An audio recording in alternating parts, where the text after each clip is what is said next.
discover liberation just have vastly different understandings of what liberation is for. I haven't seen this much importance and attention.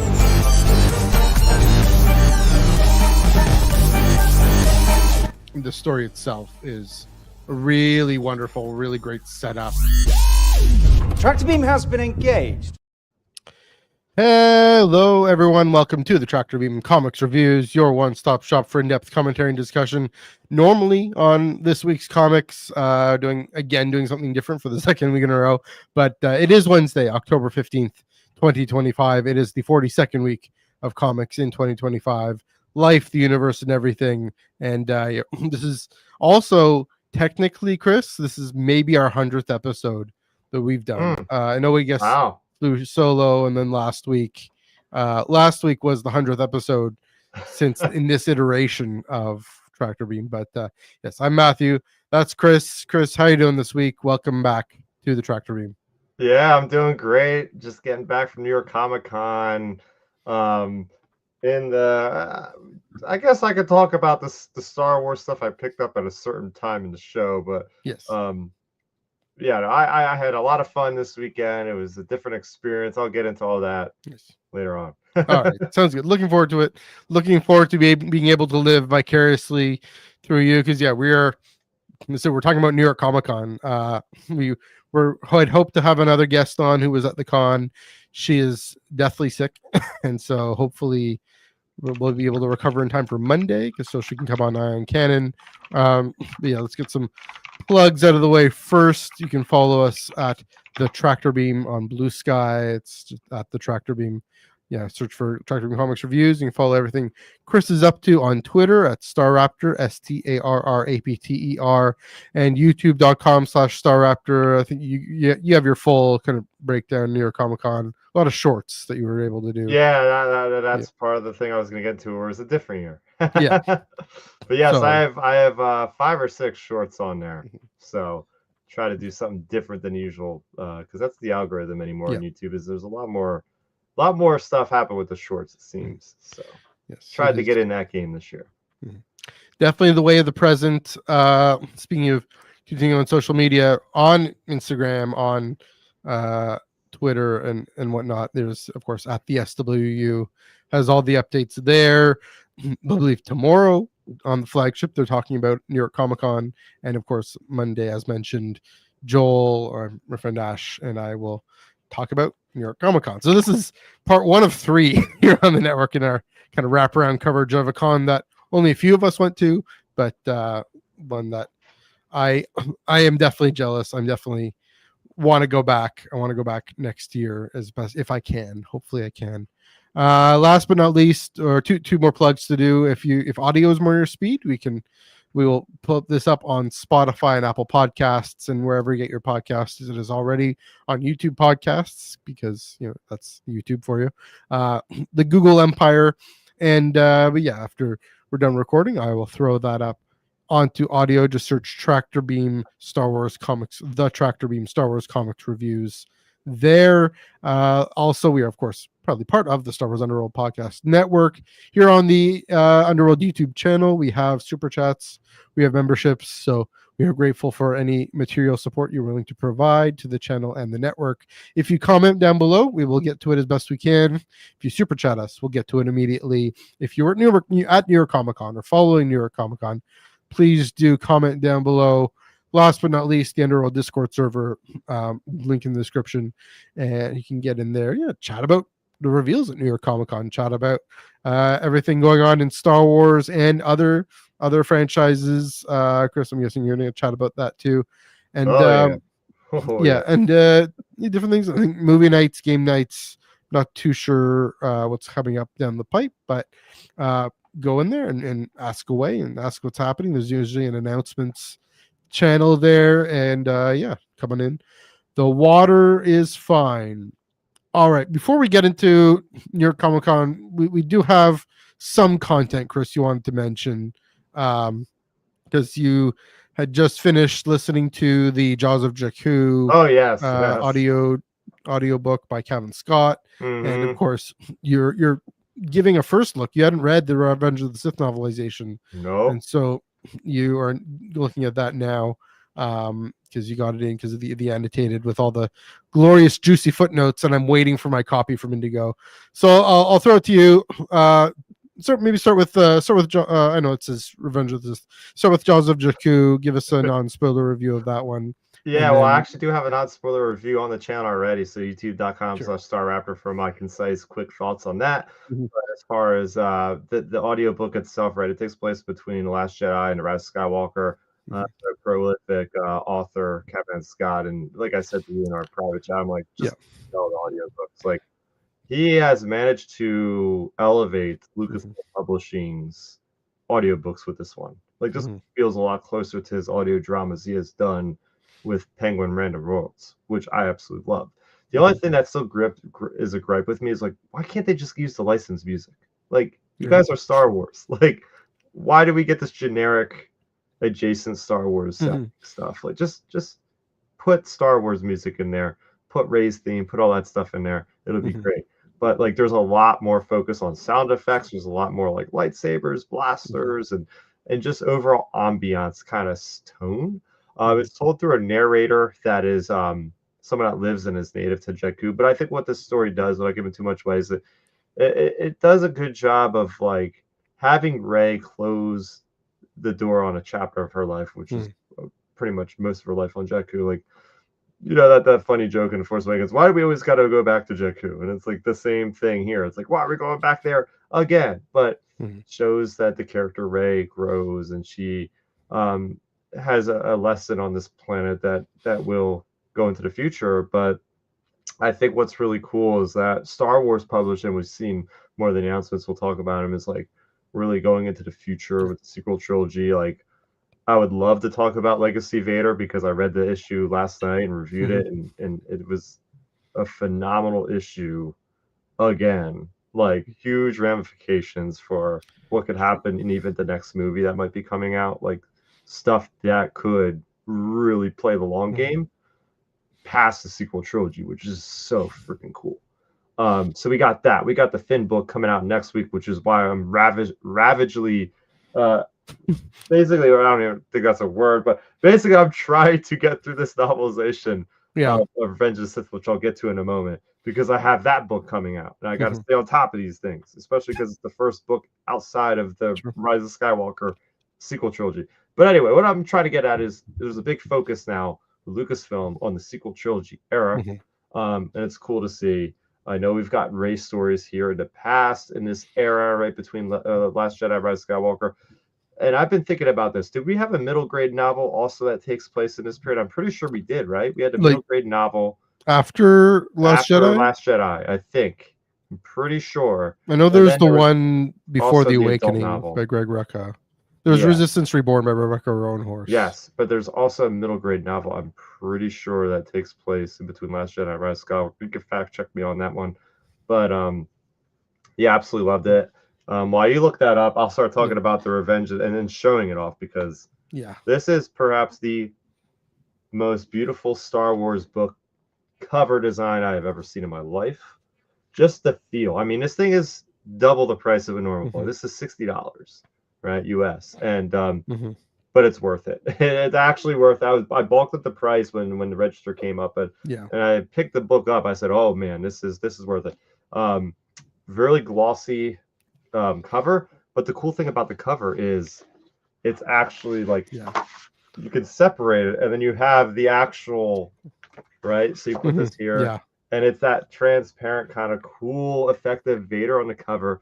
You have this nice little banner that goes across. Like, the interior pages designs of this look just so cool. The other side is let me see, the other side is Vader being constructed. Like, this is just beautiful design right here. And it's got like the built-in chapter marker. I'm actually now halfway through the book in like 2 days. So as far as the content is concerned, I now know why this is the best adaptation ever made for Star Wars. Because I don't think I could read a book any faster than I have with this one. But like, even looking at like the freaking page designs, upside down. Like, that is so cool. Like, I've never owned a book that had this amount of detail and care taken to, and that's not even the content inside, because then you're looking inside the book, and more pages than not, like you were referencing, have these little like like annotations like right on the bottom here. So you're reading through, you're finding your number, then you're going down, and Matthew Stover is just commenting on how he created the book. There's several pages in the beginning of the book, before the book even begins, of like his history with like how he got the job, how he reacted to like having the weight of the world on his chest, with having to write. Didn't he have a heart attack or something, or something like that? Nothing that extreme. Okay. But it's so cool to get the behind the scenes take on a Star Wars novelization. Like the fact that this book, he did not even see the movie, right? Like he was just going off the scripts, and there's like so many passages in the annotations and other parts of the book where like he's freaking out because, like, for instance, there's one part about the sun dragon concept that is like something that George Lucas, like in the last minute, was like, you got to take this out of the book, or you got to change it. And he's like having like a conniption almost, like, what do you mean? And the guy that's like mediating between him and George is like, you have like a day and a half to do this. And it's not a choice. Like it has to get done.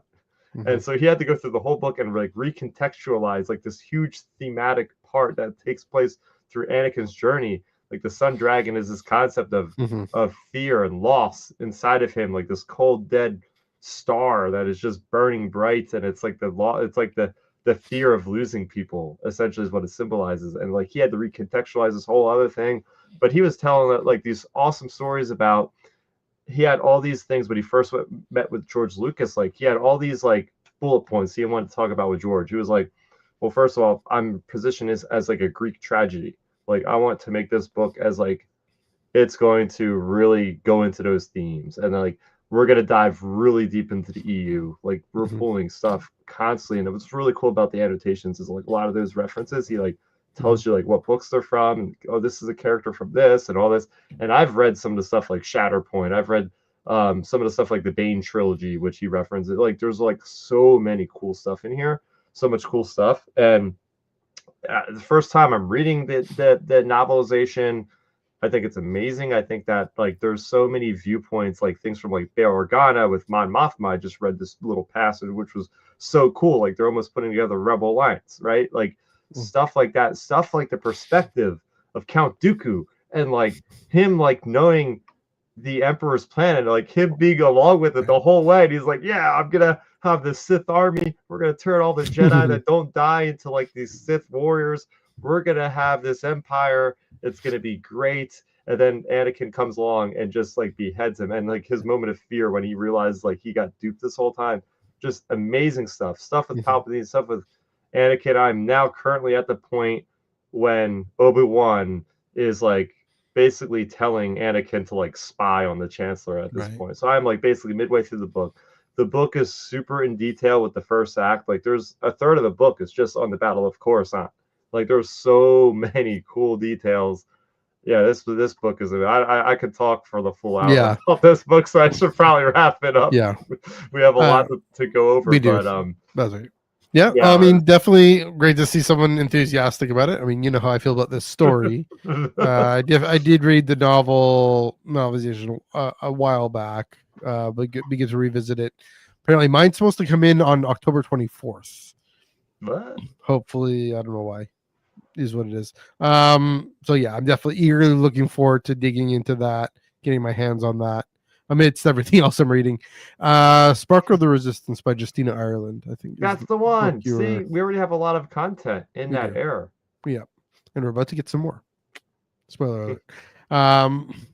Yeah, it's definitely, I'm especially looking forward to those footnotes, those annotations, because the behind the scenes. I've never read a book like this before. So it's like watching like a commentary, like a director talking about like while you're watching a movie, like talking commentary, right? It's the same effect. And I just love that for a Star Wars book, because we often don't get this kind of, the way that Matthew Stover is just like so honest with like his thoughts is so relieving. Because anytime people talk about Star Wars, most of the time it's like so pristine And like he just nonchalantly will just say it like it is. I'm like, I just love to hear this, you know. Yeah, looking forward to that. Well, the last point I'll make there is, I mean, so you talked to Tom Huller about this. I talked to him at San Diego about this, and it was kind of the marketing line, but it's a really insightful line. The way these footnotes came about is, I think they were going back and forth by email or something about, okay, how did you do this? Can you have any pointers for authors on how to write a Star Wars? And that burgeoned into all this whole behind the scenes, because I mean, it is like you mentioned, all these Legends or EU references. It's the pinnacle of Legends. Darth Plagueis is as well, but this one, it really, I mean, it's the culmination of that entire era, multiple eras of storytelling, especially everything around the prequels. So 20th anniversary, we're just at the 20 party's still going on. I mean, the party continues in my heart. Oh man, I was one last thing. Speaking of this, I was talking to my girlfriend about like movie ticket prices and all this stuff on the way home from work today, and she had somehow got on the top. I was like 40 because we're planning on going to see Frankenstein next week, which is in select theaters, and she had said the price, and I was like $44. I said that can't be right. And she said for both tickets. I'm like, oh okay. So the only thing that could cost that much money is going to one of those crazy theaters where they have the moving seats like we've seen with the Revenge of the Sith movie. And I'm like, I'll never do that again. Those seats were, it was Dom like did that. I don't understand. I would not. It was like a damn roller coaster. It was a roller coaster from hell. Like trying to watch the movie like that. But anyway, so I saw Tron on IMAX 3D last night. That was great. Whoa. Anyways, let's moving right along to the main topic here, New York Comic-Con. We'll mainly do the publishing panel, the reveals from there, but I mean, not just Star Wars at New York Comic-Con. You as you mentioned, you had a whole bunch. Kind of quickly, what are your overall thoughts and feels?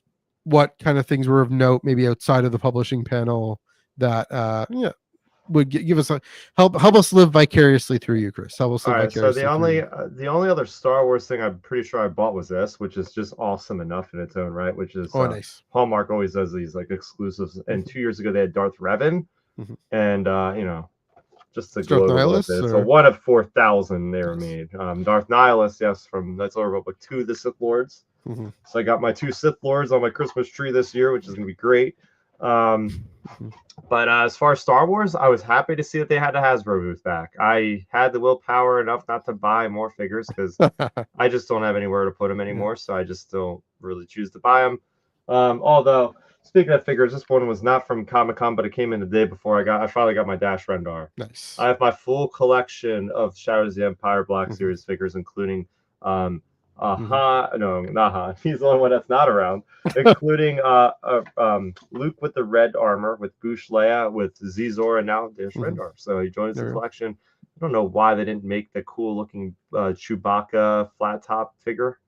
That would be a nice little pull, but maybe one day we'll get that. But anyway, I digress. But because Hasbro was there for the first time ever, I think, at New York Comic-Con. Maybe they were there before 2015, which was my first year, but it was great to see them. They had that full booth. You used to like Celebration have a whole big case for Star Wars, but they had the G.I. Joe, they had all the other stuff. But yeah, they were selling the 3-pack of the Jedi Spirits for the vintage. They were selling the Mace and Palpatine duel there, which was really cool. So yeah, it was nice to see them on the floor. As far as any other Star Wars things outside of the panel, there really wasn't. Before we get into the panel, last thing I'll talk about, we can talk about this stuff outside of Star Wars when we finish with the Star Wars stuff, but I did get a chance on the last day to walk through Artist Alley, and it was nice how they had it set up because they had like all the Star Wars writers like in one row, which was really nice to me because I went through. Yeah, I went through and I was like, oh, there's Ethan. And he was just sitting there alone. I was like, hey, Ethan, what's going on? So I was telling him, oh, yeah, you were just, podcasting with my buddy Matthew. And he's like, yeah. I was like, so I was just asking him how his con was. I was telling him how I was looking forward to Poe Dameron finale. I was talking to him about the VR experience that he was writing for with the oh gosh, I forget the name of it. Beyond Victory. There it is. Yeah. So we were talking about that. I ended up buying the graphic novel because his daughter was there, and daughter and him co-wrote the one on mental health. Yeah, the one on mental health there.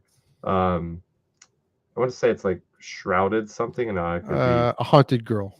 Haunted Girl. Yeah. Something Shrouded, so kind of close. Haunted Girl. Shrouded College is Charles Soule. Oh, yeah. Okay. Yeah. There we go. Which was the next person I talked to, because right next to his booth was Charles Soule. Yeah. And I seen your buddy, the assistant there. Yeah, Tommy. Yeah. So I talked to Charles, and I just straight up, I wasn't gonna interview these guys. I was just talking, and I just straight up like, hey, how's it feel to be done with the High Republic? Like, it's finally over, right? Mm-hmm. So he was just like, yeah, it's crazy that it, So we were just reminiscing about that. My buddy was there, telling him that he, started reading his stuff recently, so he was psyched about that. So that was cool. And then I seen Tim Zahn, so I walked over to his booth right next door. Yeah. And I started gushing like a fanboy. I'll be honest, man. I just heard myself speaking through my head like, wow, I'm such a nerd. Like, yeah. But he has that effect. I did that at Fan Expo Canada. I was like that. It was like, so I just started talking his ear off about the freaking Grisk. Just like out of nowhere. Right. I was like, oh, I really love the Grisk. I was like, I really can't wait to see them in more stories. I said, like, I love what you do with the Ascension Tron Ascendancy trilogy. Yeah. Like, I really like how these characters are mysterious. I really love the idea of the unknown regions, and how whenever you write about it, it really feels like this vast, mysterious, dangerous place. And I was just like, I know you can't really say anything, but I'm just like hoping that these things come into live action at some point. And he's like, yes. And he like reached out, he shook my hand. I was like, oh, that was cool. Yeah. I was just like, have a nice con. It was like a 2-minute thing, and I was mainly doing all the talking, just like getting all this out of my head. Like, I gotta tell this guy how much I appreciate this stuff, and that's all I wanted to do. Yeah. You are the first person to ever nerd out with Timothy Zahn. He doesn't know what it's like. No, I'm just kidding. That's what I love about New York Comic Con, right? Like, these guys were on a Sunday morning. There's like, at that point, there was like no lines, nobody talking to them. So it's like, I just walk up, stroll up, and just have a conversation. Like, it's great. Love it. Yeah. It's the artist alley, the comics alley at New York. It's maybe the best part of it. Yeah. I mean, of the actual programming. Sure, you got the publishing panel, and sure, the people that we friends to hang out with. But in terms of programming, I think just that everyone's there, you can just go and chat with them. Maybe get a free autograph. Maybe not anymore, but definitely a lot cheaper than the celebs. So yeah. So I can I could tee up the panel if you want. Sure, go ahead. Yeah. So the panel for Star Wars Publishing was on Saturday at 11:30 in room 405, I believe it was. But unfortunately, a couple things happened. I wasn't able to make it. First of all, it was my one job, and I failed at that because I'm glad you owned it. I was at this Heroes and Villains party the night before cosplay party. Was it the clothing brand? No, it wasn't. It wasn't affiliated with them. Although they had a booth there, and they had really cool stuff. And they sold out of the Daredevil hat, so I was not happy about that. But I digress, because I did go to the Roosevelt's booth, and I bought a Daredevil button-down collared shirt, short sleeve, which looks awesome, by the way. Yeah, Roosevelt's is amazing. I need to get I want to get a Roosevelt's. Anyway, keep going. So anyway, so I woke up a little later than I wanted to. We did not set alarms, and my girlfriend did not set alarms. And I knew I had a lot to do, because I had to get into my Daredevil outfit, which is just a skin tight rubber outfit, which is it takes it's a production getting that on. It's like 30 minutes to get that on. Sausage casing. Yeah. So by the time I got that on, and New York is never predictable with the train schedules and all. By the time I got there, it was already like 12 o'clock. So it's like, I have a decision here. I could just run in late, because my friend Matt saved me a seat, and just like show up like Daredevil, just walking to the front row and like disturbing everybody, like, what's going on. Yeah. Or I can get into the one. Well, actually, it wasn't the one. There's two panels I didn't get reservations for, and the one I wanted to do the most was the Marvel Animation TV panel. And if you guys know anything about SDCC, San Diego Comic Con, Paul H. Marvel, people are lining up for hours, like a day before. So I did that twice. yeah, that panel, the Marvel panel would have started at 1:30, which would give me less than an hour basically to get in the standby line, which ultimately would have never let me into the panel. So I was able to get in line for the panel a little bit after 12, which I was in that line for like an hour and a half, and I had just made the cutoff. If I was anywhere later, I would have not made it into the panel. I'm happy I made it into the panel. Because it was a killer panel. It was like a Hall H. Like they were showing stuff from X-Men 97 season 2, and then they announced season 3. They showed freaking stuff from Spider-Man freshman year season 2. They showed us Daredevil, and I'm sitting there in the Daredevil cosplay. Charlie Cox walks on stage, shows us a trailer. Jessica Jones and Kristen Ritter comes out on stage. I was going crazy, man. And then they had the panel for Wonder Man. They had Sir Ben Kingsley come up on stage. Then they had they announced Vision Quest, and they had Paul Bettany come out and say, dude, it was like A-level stuff, man. There was like, I felt like I was in San Diego Comic-Con. It was a great hour. And looking back, I would have sacrificed the Star Wars panel to go to that, because we never had anything like that at New York Comic-Con. This felt like another echelon higher than the stuff that Marvel has given us in the past. So I do hope that they have that every year going forward, because I thought that was a great presentation. And even to start the presentation, as I was walking into a dark room, because that's how late I was to almost not making it in, because they already started the thing, it was Vincent D'Onofrio's Kingpin, like basically sending a message to like New York Comic-Con with like an overhead helicopter shot of like the city at night. And he was like saying all this cool stuff, and I was like, "Oh, I'm here! I'm so happy! I sacrificed the Star Wars panel for this." So hopefully next year there is no conflict. Usually the Star Wars panel was on like a Thursday or Friday, so the fact that it was at prime time on a Saturday is cool. But there's also like 5 other things I wanted to see going on at the same time too. So hopefully next year we can get a different time slot, but it's not going to conflict. But I was still in line looking at all the news as it was coming in, because I did have my friend that was in there feeding me stuff about, hey, there's 24 copies of the Finn book downstairs. I'm like, come on now. Because that's another thing. I went to, they had the Del Rey panel. So I'm like scattershot with this whole thing. The Del Rey booth, you mean? The Del Rey booth, it looked great. It had, if you look on my Instagram or my Twitter, I think I have a picture of like the cool backdrop of the booth where they had the one section of Revenge of the Sith that like seemed it was like seamlessly melded into like the cover art for Master of Evil. It's like, that's why I also wanted to read this book ASAP, because it's going to lead right into that book, obviously, with Vader. So they had that. And then I went to the Disney Lucasfilm, or I thought it was Disney Lucasfilm booth, but it was just Disney booth, because apparently they weren't selling any Star Wars books. But then apparently that the author in the panel said, hey guys, I have 24 copies of the Final Order to give to you downstairs. And my friend, the Last Order, whatever it is, the Final Order. It was funny because like they were sold out apparently by the time the people in the panel even got down there. So I guess everybody was like texting their friends that weren't at the panel, like, go to this booth and get me this book right now. So those people that was all the way into 400s trying to go all the way down 4 floors and all the way to the middle of the crazy Saturday morning craziness of Comic-Con, couldn't even make it there. So that was a little weird. But but anyway, I digress. I've seen the stuff coming out. I knew about this announcement. I knew about that announcement. So I was refreshing the StarWars.com website as I'm just waiting in line doing nothing for an hour. So I was living vicariously through some people on Twitter and stuff like that, even though I was like literally in the same vicinity of the panel. But that's about my experience of why I wasn't there. Fine. I mean, my excuse was I was at a coffee shop with my brother and my nieces, but that was good. Okay, fair enough. I mean, it sounded like that Marvel panel. Yeah, it sounds like a Hall H style. Hopefully, so here's my hope then. Hopefully, they put that in the Madison Square Theater, and don't have a conflict with anything for New York Comic Con, because I guess that's a bit of a hike to the Javits Center. So. Yeah, but that's exciting to know that they did that. Was it in the Empire stage is in the North building, right? Is that the North building or is that the main building? No, it was the North building. Floor 5. Yep. Empire stage. Yep. Okay. Yeah, and then the main stage is in the old building. Okay, yeah, Mm-hmm. that makes sense. Again, hopefully they do it in the Madison Square Theater, which is what 5,000 something.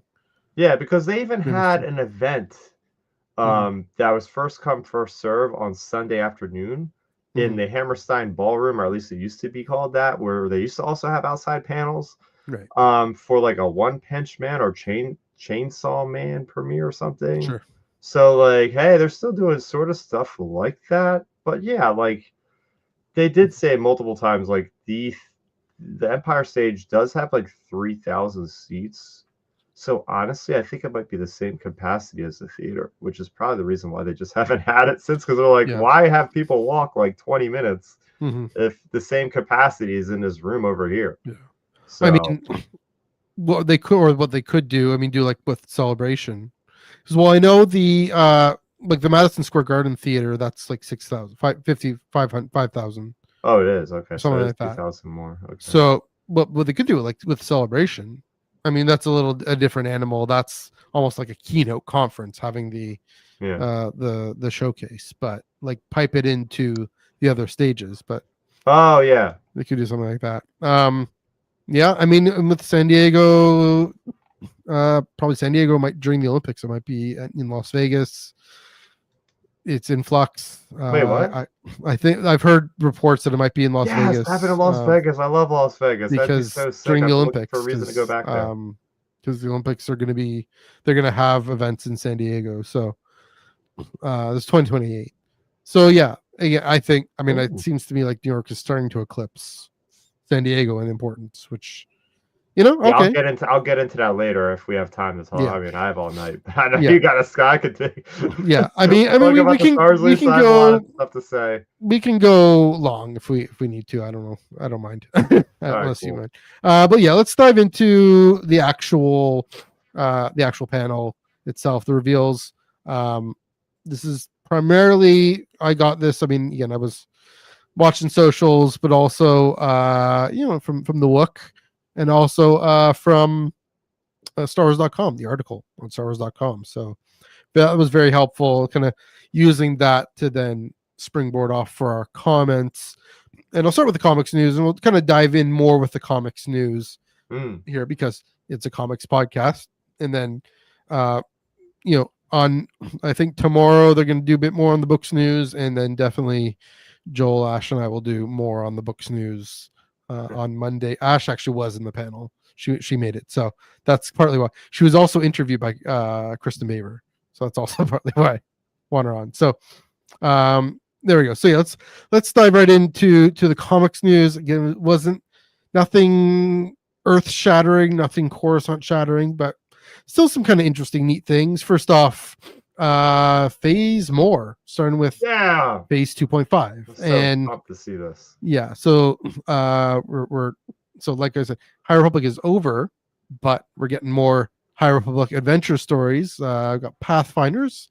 It's gonna be written by George Mann. The first thing coming up, at least I should say, is Pathfinders, written by the great George Mann, with art by Partha Pratim, Jagdish Kumar, Michael Attier, and Vincenzo Riccardi, and letters by friends Comicraft. And here's covers for 1 and 2 by Jake Bartok. And so, and there you have the Solandra Show type. Yeah, there's shield. A shield there.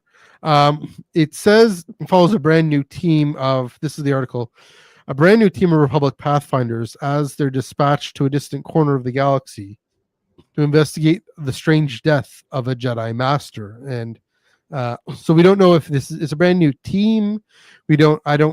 Can't tell if these are new characters or not. If the Jedi Master is a new character or not. Picking up on that, set about 20 years after the events of Phase 2, and so the Pathfinders, and again, hence 2.5. Issue number 1, it's a 6-part run as expected. That kind of length, slated to come out. Dark Horse, so we don't know, but slated to come out March 11th, 2026.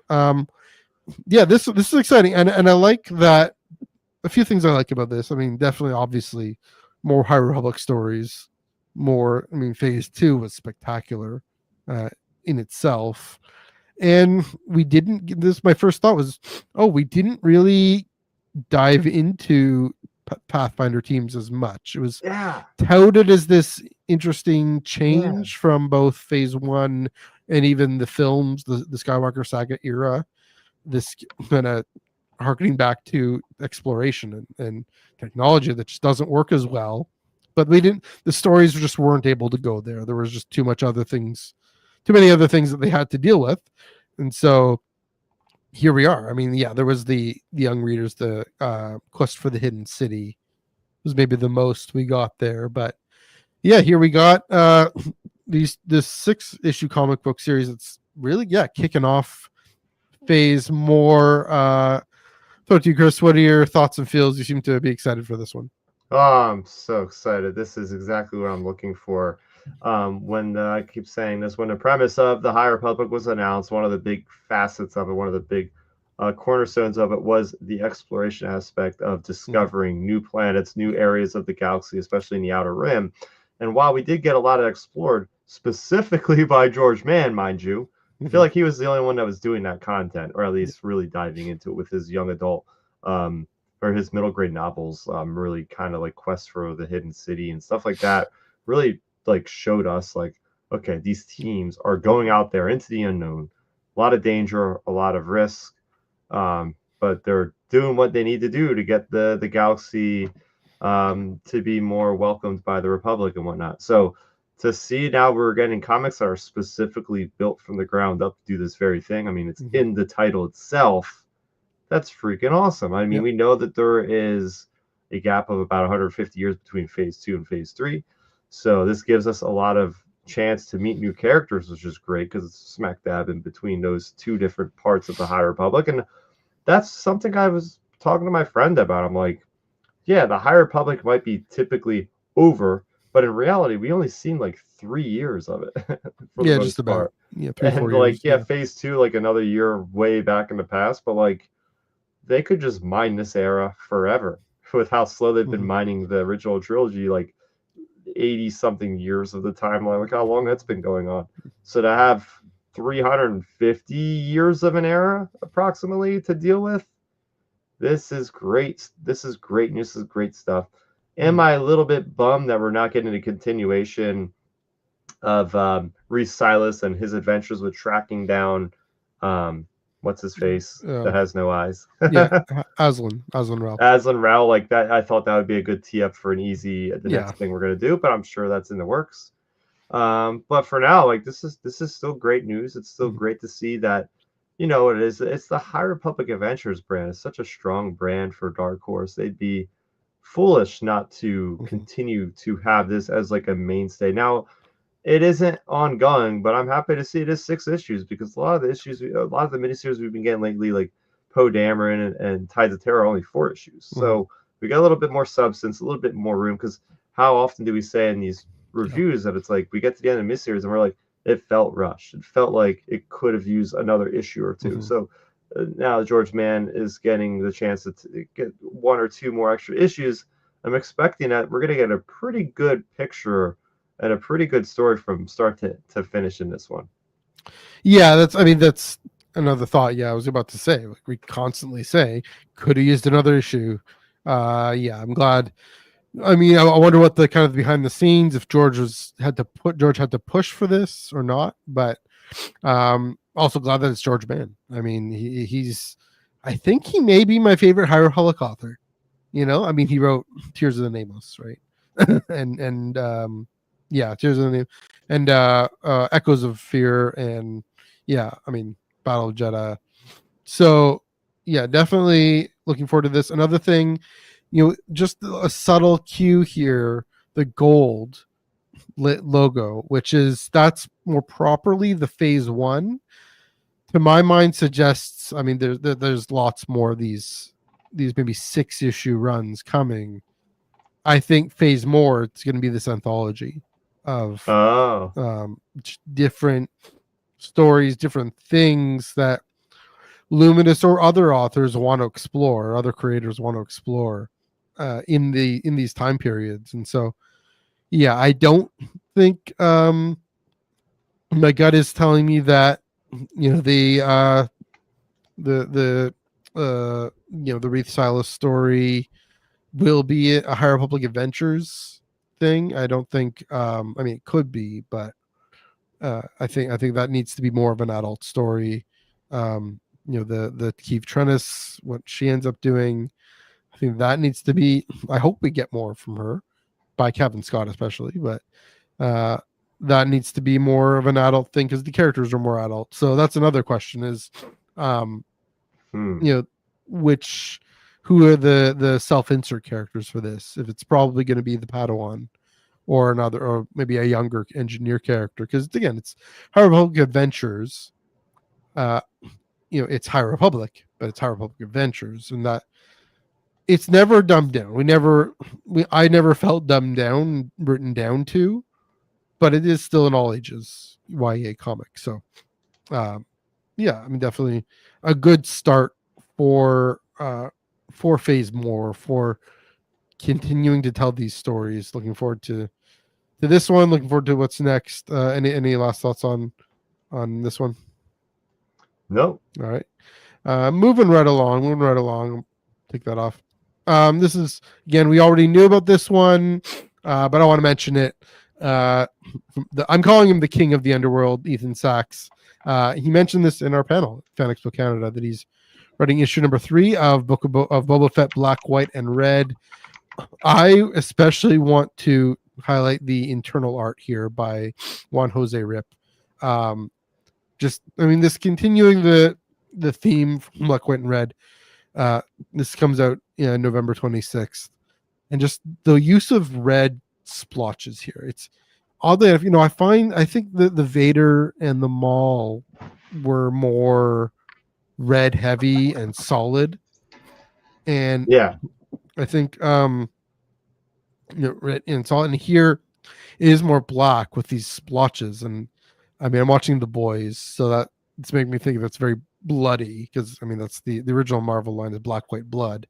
So I don't know. This internal art looks, I'm bringing the full screen here, that I forget what species that is. Kind of like what's her face, the singer there.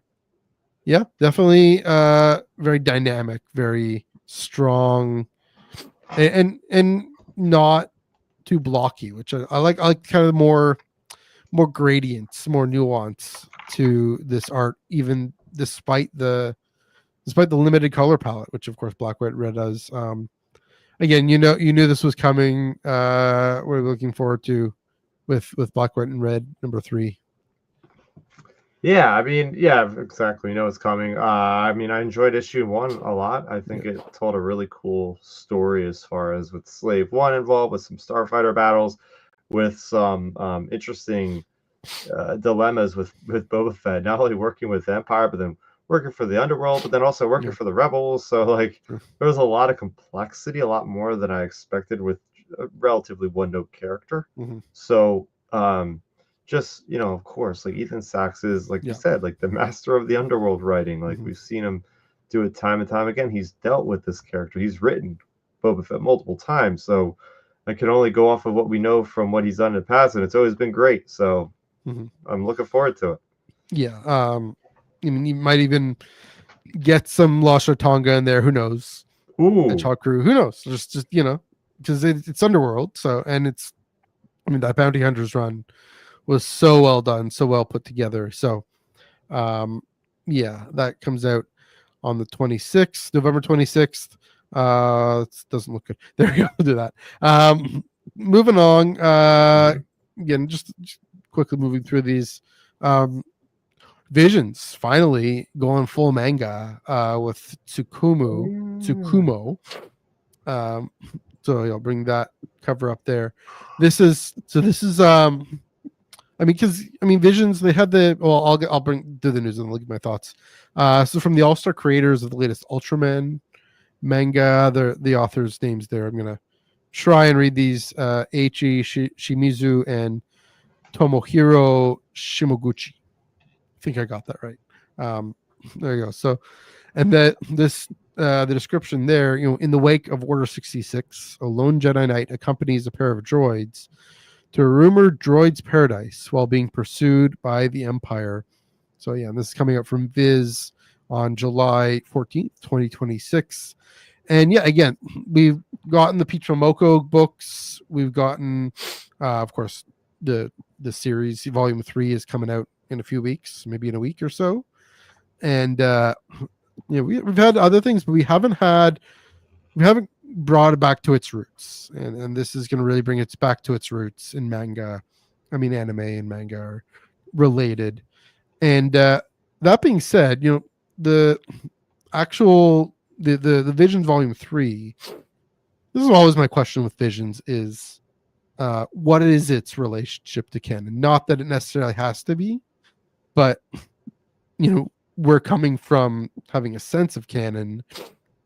Where is this kind of how is this responding to the themes and myths and tropes of Star Wars that have been expressed through canon? That's the interesting thing, is this description sounds like it could fit. That's what I was wondering. I was about to ask you, like, why is this Visions? This could be any, like, a canonical story, I think. Yeah. So because they're already doing a manga, don't forget it, that's taking place between Last Jedi and Rise of Skywalker that I believe is canon. Yeah. With that girl with the lightsaber she finds. The lightsaber, yeah. So which, by the way, did they talk about that one at all? The article didn't mention it. Yeah, I don't think they did. Another thing that's also from Viz. I mean, they also did the Edge of Balance books, the High Republic manga. Wait, is this one not from Viz? Yeah, it's from Viz. This is from Viz. So that's cool. Like, I love that we're getting manga now that is not just tied to the High Republic, because we did enjoy those, especially speaking of Aslan Rel, of the Wookiee Arkoff and Lily and all those characters running around. That was cool. It's nice to see Star Wars in a different medium from a perspective of people of different walks of life. Yeah. I mean, you got a blue lightsaber, so and I think, most importantly, you have a Jedi with a freaking clone helmet on. Clone Commando helmet, right? Freaking love that. I just got done painting like 3 squads of Clone Commandos for my Star Wars Legion miniature game. So I've been staring at a lot of Clone Commando helmets over several hours, and like, this came out at perfect time. I'm by this day one. Yeah. Well, we'll talk about it on Tractor Beam. So yeah, it counts. Chris, I'm going to break your heart. I find the Clone Commando helmet to be the ugliest helmet in Star Wars. That's your trust to the Phase 2 clone helmet, which I love. I think what gravitated me towards the helmet is it reminds me more of like the Master Chief helmet, plus the T visor has like the illuminated by the blue neon light, which I just find is such a cool like glow up from like, oh, these guys are the elite of the elite because they got the cool blue lights in their helmet. Their helmets are like decorated differently.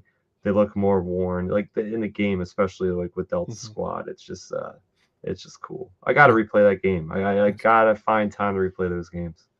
Yeah. And also, I mean, anytime we see someone in some kind of clone armor with a lightsaber, it reminds me of Obi-Wan in the Tartakovsky Clone Wars and of that guy in Scar Squadron.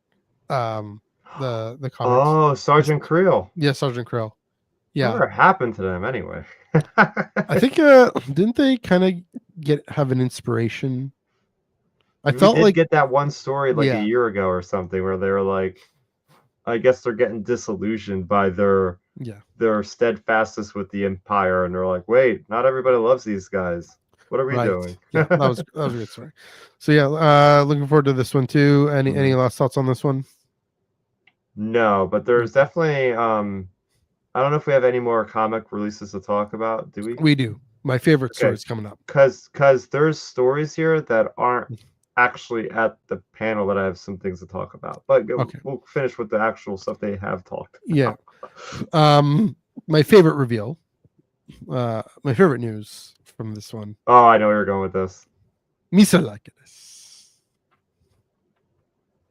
I know it's just a one shot. But Ahmed Best himself teaming up with Mark Guggenheim for this comic about our favorite Gungan and Master Keller and Beck in one book. I know just Jar Jar's on the cover there. It's gonna be art by Kieran McCowan, and you see the cover by Torrin Clark, and that's scheduled for next February. Man, like just the fact that they're doing this, I hope this thing sells like I don't know, try to make a good Gungan reference. Sells like hotcakes. Hopefully, they don't fumble it like Jar Jar with the boss's bongo or whatever. But no, I'm excited for this. I think there's going to be a good appetite for this. Fascinating, I don't know if Ahmed's written a comic before. I know he definitely has the creative mind. Obviously, he knows both these characters really well. I don't know if Ahmed Beck is going to come in, but Kelleran is going to show up here. And of course, Kelleran. Also, we'll talk about Jedi Knights in a bit. Jedi Knights number 9. Kelleran's going to show up in that as well.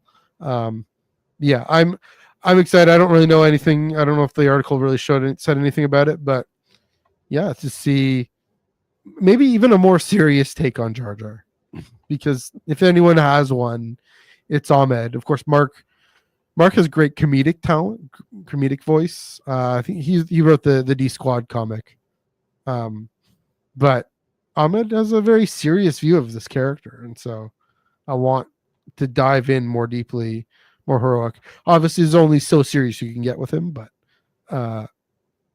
so lovable. So happy this is coming out. Warms my prequelist heart. Chris, what was your reaction to this news, and what do you think of it?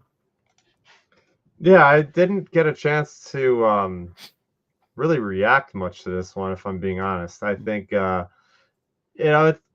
what I heard, kind of like blew my mind. Again, my friend that was in the panel was telling me this. I was like, is this a fever dream? Like, is he seriously saying that, like, Jar Jar Binks maybe started the Rebel Alliance or something? I'm like, wait, what is he talking? What is this guy talking? It sounds like some crazy fan fiction. That's why my reaction was to this.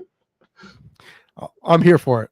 If that's true. I mean, look, he was duped into giving Palpatine his army, right? If this is kind of responding to that moment and saying, okay, he was able to help with the founding of the Rebel Alliance in response to Palpatine, full circle, right? Kelleran, we know Kelleran, he's the one who saves Grogu from Order 66. So that kind of ability to see in the vulnerable, to be able to rescue people and lift them up. So I'm very fascinated. It'd be interesting to see if they were able to make it live action, like something live action, just the scene between Jar Jar and Kelleran Beck. And Ahmed would be able to knock that out of the park too. So last bit of comics news, sort of from this panel, is maybe the lack of news. Got a reminders of Legacy Vader number 9, which came out today. I think there was some covers shown, and number 10, which comes out next month. Jedi Knights number 8 and 9 mentioned. Is it ending at 10? So the splash page guys, the last little point here, the splash page guys on Blue Sky, they reported that you're nothing firm if Jedi Knights will continue after number 10. I'm quoting their Blue Sky tweet, so should post here. Or the fate of Afra Chaos Agent. Nothing, no mention of that. Charles Hall, this was also interesting, says he's still thinking about the Broken Blade story and hasn't forgot about that. And so, my first thought there is, well, there's a good Phasmore story. I think that's kind of when it's set. Seems to be, at least the very least, it could be about his reaction. Blade of Bardota. Why am I blanking on his name? Anyway, could be about his reaction to Barash leaving the Order and taking her vow. So that, again, that happens in the years after phase 2. So that looks exciting. But the non-answers about Legacy of Vader or Jedi Knights.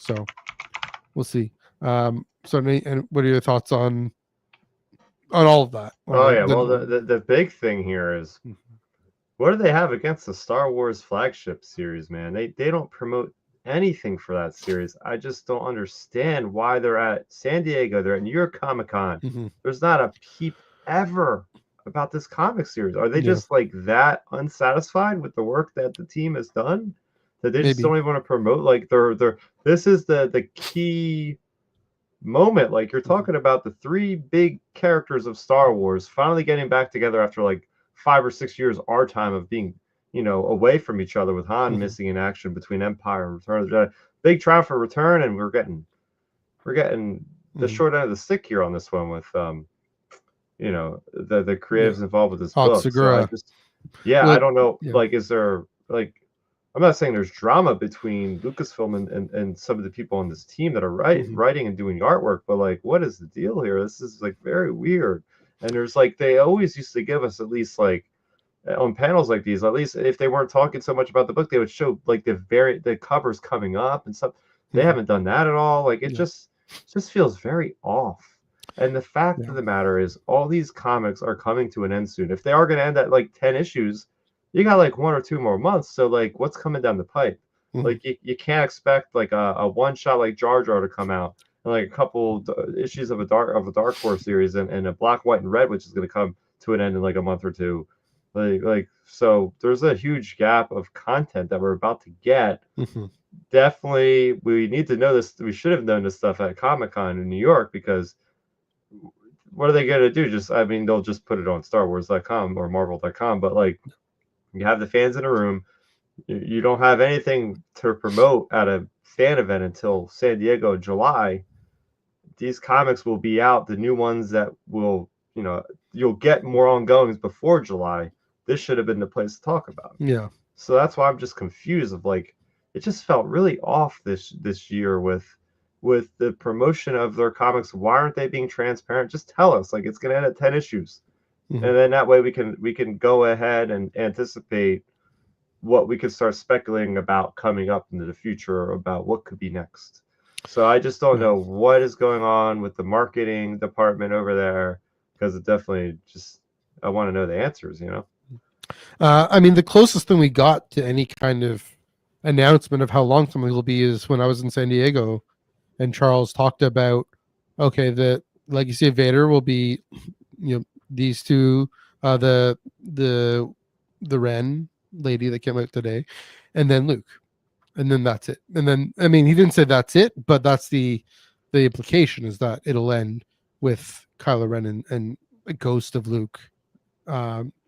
So that's but oddly enough, that's the most successful comic that is going on. It's the best highest quality one. Last week, Brendan and I talked about this. I think Joel's mentioned it too. Yeah, at least Joel and some others have said, that the Al-Segura run, it's just too disjointed. I haven't found that, but I can see other people saying, okay, you have Han and Bylert, and now Luke and Rin over here, and Leia and Mon Mothma over here. And the Leia Mon Mothma stuff is more interesting, but we spend more time with Han and Luke in the action. And it's not entirely, it's only sort of clear now how they connect. Maybe people are just not as patient with the buildup that Al-Segura clearly had in mind. And so it probably isn't selling as well. Basically, here's the funny thing. We're back in the exact same place we were this time last year. We were like, what is next? What is the next big thing? And I can think of, there's two possibilities here, is that we're in basically that, we finished the Hansicle, we finished the second clump of stories from Empire Strikes Back to Return of the Jedi. We thought what was going to happen was we're in this third clump between Return of the Jedi and the Mandoverse, but it seems like we're not. It seems like we're in this transition period, either between the Hansicle and whatever next major comics focus is coming, or maybe there won't be a major comics focus. Maybe there won't be an ongoing for that goes 25, 30 issues for the next while. We know those just don't do as well. sales tend to peter off. I think after around 10 or 11. That's my guess, my sense of it.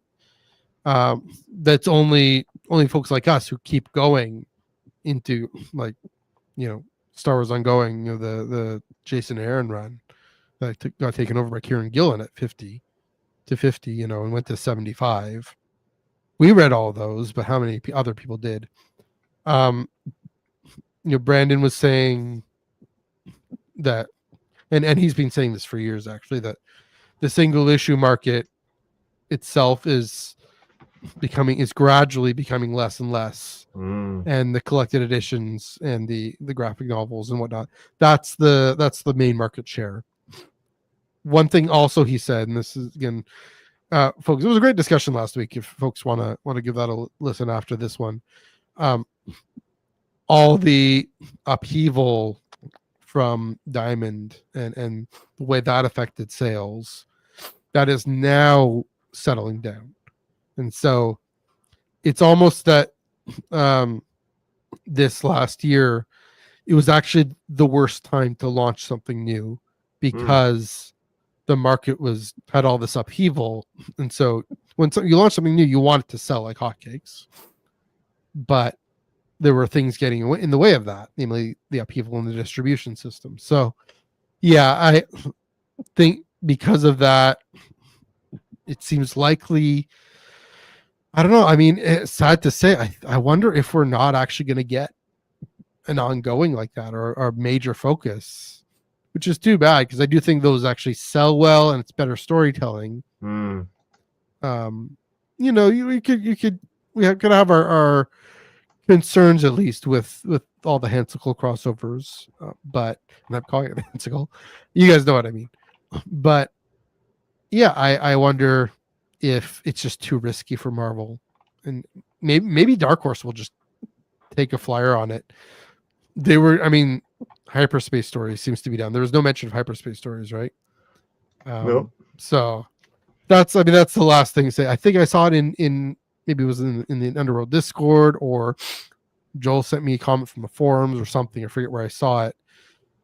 This is how they cancel things: is they just slowly, quietly let it go. Dave Filoni, no Dave Filoni coming up and saying, "Yeah, Rebels season 4 is it? That's the end of the story." Yeah, I think Afra's done. Yeah, Afra's got to be done. Just too bad because it just started to get good. Yeah. Yeah, with the sister. So yeah, too bad. I would love it. I mean, I keep saying every single week, I'm going to keep saying this every single time we're back in this situation where we don't know what's next. Come on, just number one, Obi-Wan Anakin. Tell you what, after reading this Revenge of the Sith novelization in their heads, I'm all for that right now. Well, but I mean, like, set just after the Phantom Menace, or maybe a year or so after that. Yeah. Because that's a 10-year gap of storytelling that they can really show Obi-Wan and sink their teeth into him and Palpatine with Anakin. Yeah, and really, I mean, Revenge of the Sith at 20 would have been a good year to say, let's really build in this story that Clone Wars did a bit. I think Legends might have done a bit, but we can really tell this story. So that again, those are my thoughts. I don't know if it's happening. Again, I don't know if it's happening because that would be an ongoing. But yeah, it's interesting and makes me want to come back to New York Comic Con next year even more. So I don't know if you have any thoughts on that. I think we covered the topic pretty well. It'll be an ongoing thing, as it always is. Update the people on what we're thinking and what's happening, because there's always something going on, it seems, anymore. Fun times. All right, so we do have a bit of books news, but you want to jump into some other things, or we can just get to Star Wars. We could talk about the Star Wars stuff, and I'll just talk for a couple of minutes at the end. Okay, so there's a little bit of books news. We'll do this very quickly, and then Monday I'm going to spend more time on this with Joel and Ash. But this is really exciting. Speaking of coming back to the sequel era, Madeline Rue was writing Legacy. I think trying to find. There's the cover. As you can see, this is which will follow. This is from the article, which will follow Rey and her new master Leia Organa on a quest to mend the storied Skywalker lightsaber. So that's set clearly set after The Last Jedi. That's coming out July 28th, 2026, and I think also the meaning of the Skywalker lightsaber and Rey's reflections on that.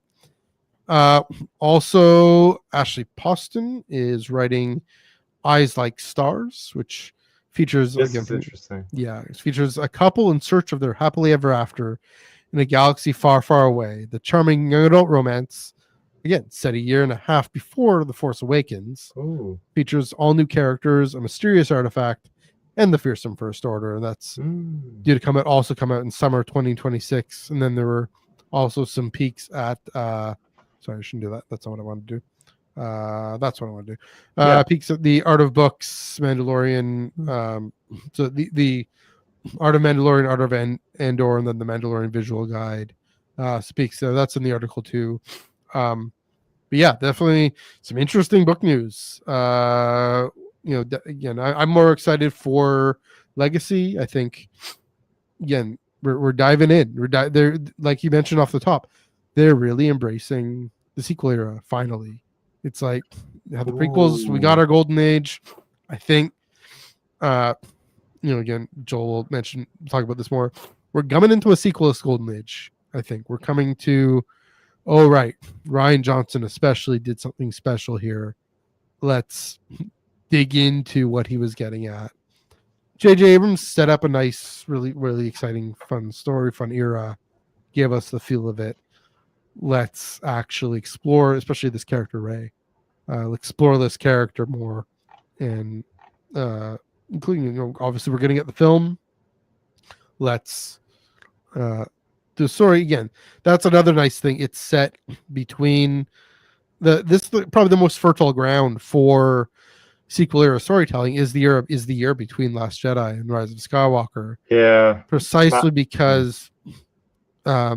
The thing I will always say is, and keep saying is tie-in novels that are written well after the thing in the future that has to happen has come out are always going to be better because it doesn't have to worry about spoiling anything or being the author already knows. Madeline Rue already knows what happens with Leia and Rey, right? We all already know what happens with Leia and Rey, so she can just explore these two characters, two female characters, the Skywalker legacy.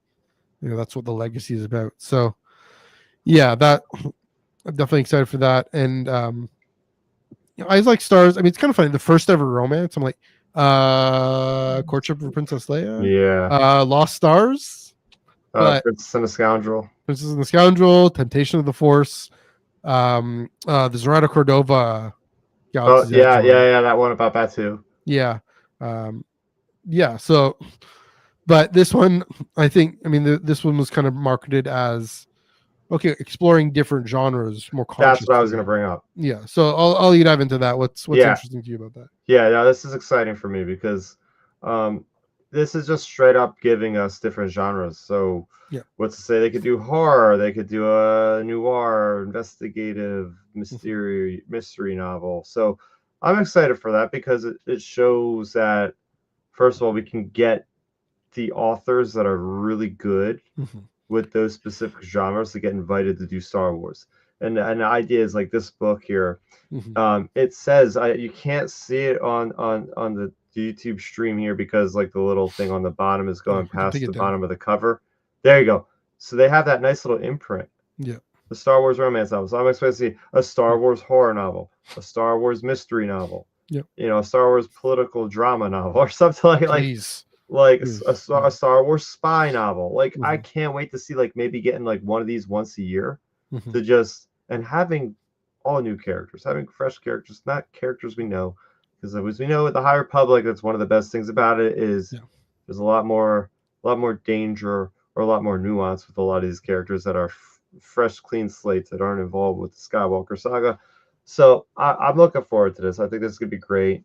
I'm really looking forward to Legacy, but as I said off the top, like that time period is really getting crowded. So I don't know if they're gonna have to like retcon some stuff of like the Resistance Reborn and the Justina Ireland book, Spark of Resistance and stuff like that, because those books seem like they are like overlapping each other quite a bit. You know, so that's what I'm a little bit worried about. Is like, yeah, I'm excited because this is going to probably be the de facto book that takes place between those time periods. As the explanation you said, they have a lot more. I mean, I'm looking at the Bad Batch Sanctuary. You listened to it, I read it.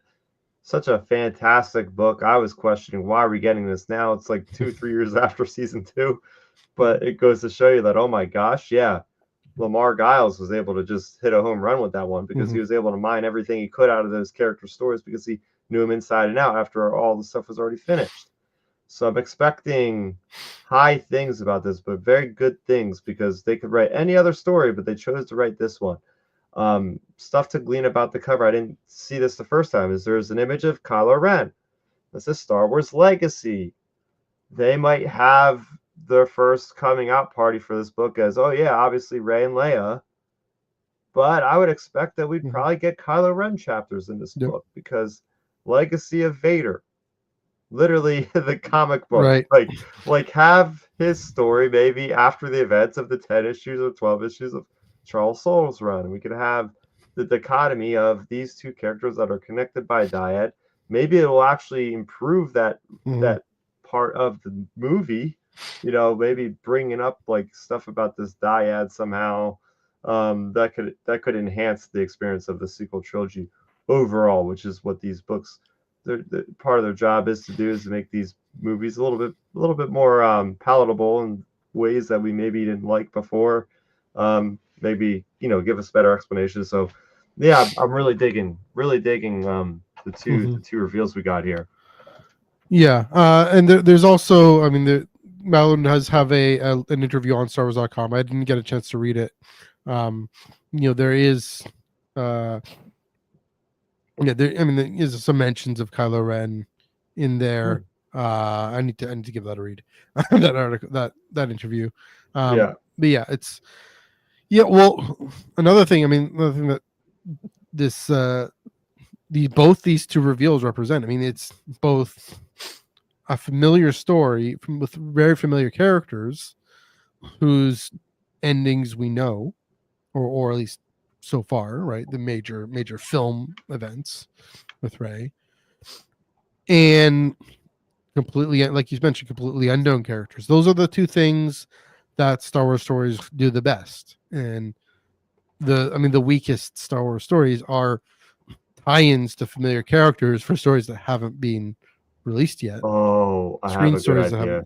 Yeah, and so, I mean, to pick up on the comics discussion, that's another thing is, and this is another thing I thought about the last few weeks, is the ongoing, if that were to continue, we would butt up against Ahsoka season 2 and the Filoni film and all that hasn't come out yet.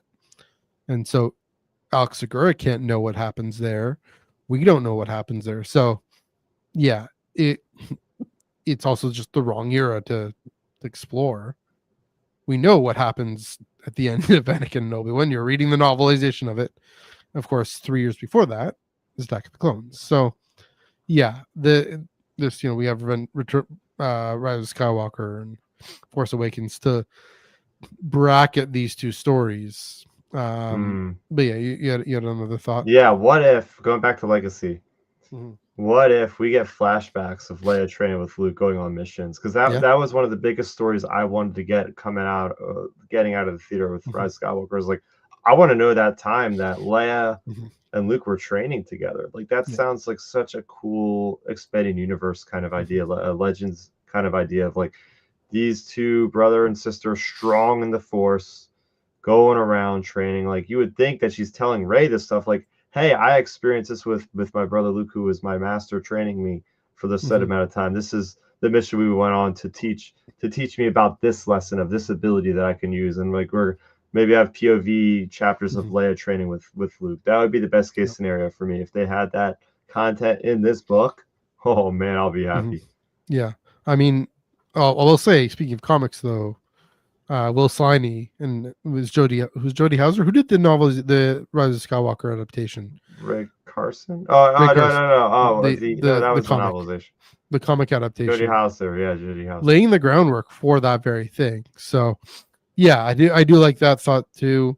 Yeah, really in conversation with that comic, maybe in conversation with Charles Soule's comic. You've heard of that? I do. Yeah. To wrap up this discussion, according to the books, I'm a little bit like scratching my head about the release schedule because if you look at the release schedule, there's a big wide gap in spring where we have nothing. Because if you look, winter, February, we got the Outlaws tie-in novel, The Red Moon, I think it's called. And then this book, Legacy, doesn't come out until the summer. Isn't it like July or something? So, like, what is going to be in that span of time? We're just not getting any novels? Because we were going to. Sorry, go ahead. I think we were going to the Reign of the Empire. Yeah, that one was not going to be out until 2026 of the fall. Yeah. So, are they just like holding the cards to their chest for like a surprise book that's going to come out in like April or May or something like that? Because now that the High Republic is over, now it's like, okay, are they just not going to have as much books now, or they just aren't telling us anything?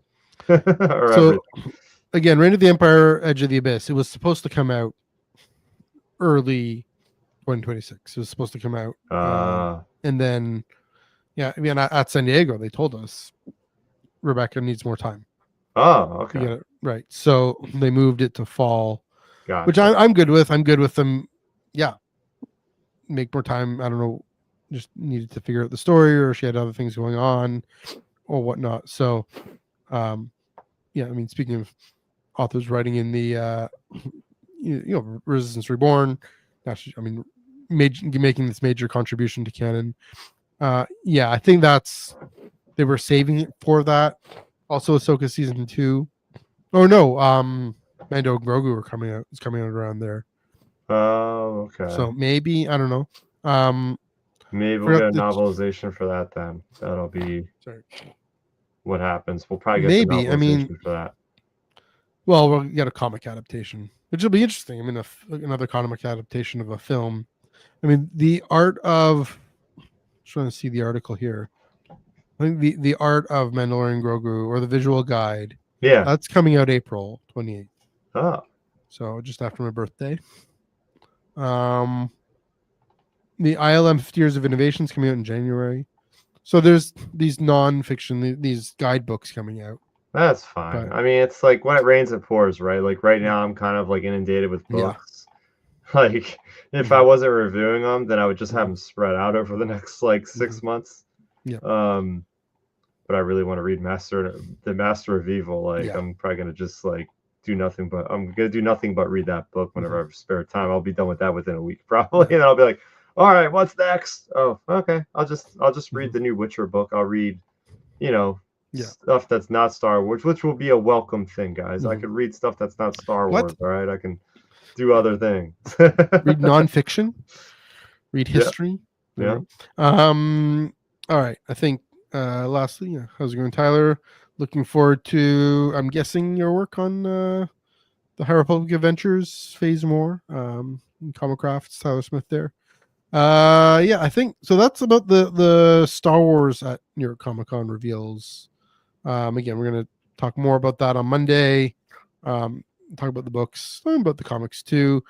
But Chris, you want to dive in some more about other things, other fandoms, other vibes at New York Comic Con? I had a great time in New York Comic Con. You can tune in to Outer Rim Transmission this Sunday on youtube.com/StarRapper. I'll just talk about it more in detail for an hour. But just quick hit thoughts here. I thought it was a much different year for me because I didn't really do that much content creation. I have shorts, but I part of me was like, okay, you're not coming this year. I'm gonna just take like a back seat and just take it in and not feel like I'm rushing around getting video content every 5 minutes. So for me, it was like really chill. Like there was no day where I got there at 10 o'clock. Like Great. The best way to combat con crud is just not have an alarm, get up when you feel like it, show up to convention, and just relax and not stress out, because I felt great. Some days we wouldn't get there till like 3:30 in the afternoon. But it was great because it was like, all right, I'm not stressed out. I have my reservations for everything but Mortal Kombat and Marvel. Did you get the Game of Thrones? Did you get that was all. That was so yeah, I'm gonna quickly go through the list. So Thursday, the first panel I seen was I got there right on time for 12 o'clock for that panel. Nice. Because I did miss the Hasbro Star Wars panel, by the way, in which they revealed a Kyle Katarn figure. So I got a picture of that in the case there as they put it out. But yeah, I missed that Star Wars panel as well. But I did not miss Night of the Seven Kingdoms. It was great.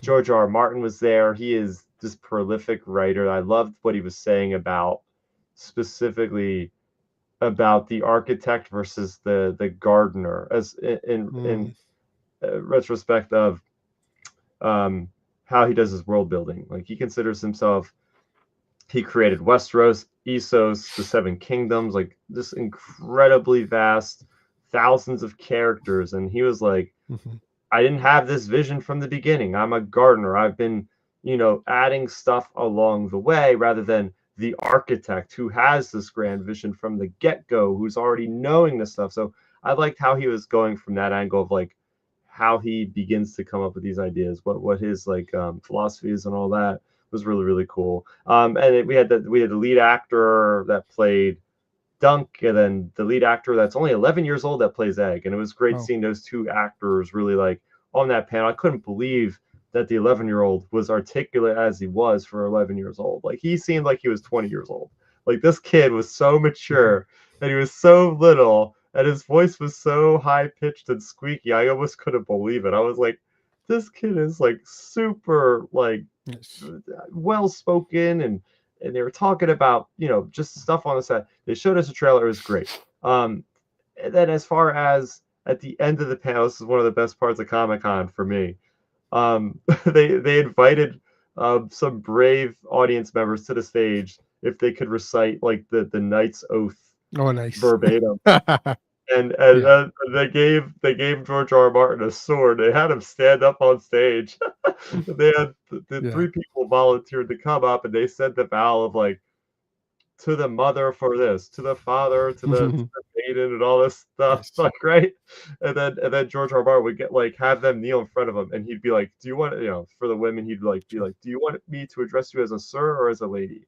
And then he would be like, Sir Susan of Bayonne, New Jersey, rise and be a knight of the whatever New Jersey. And I was laughing. The knight of New Jersey. Off, because it was like George R. R. Martin was just on stage, just knighting people. He was talking great stories about how he once had the Knights of the cheesesteaks of Philadelphia, because he would go to a convention in Philly, and then they would go get cheesesteaks, and everybody with him would like get knighted by him for whatever food they ate. And it was just, it was one of those panels where I was just like, the first panel the entire weekend, the first I didn't even go on the floor yet to check out anything yet, and I was just like, oh, this is a great start.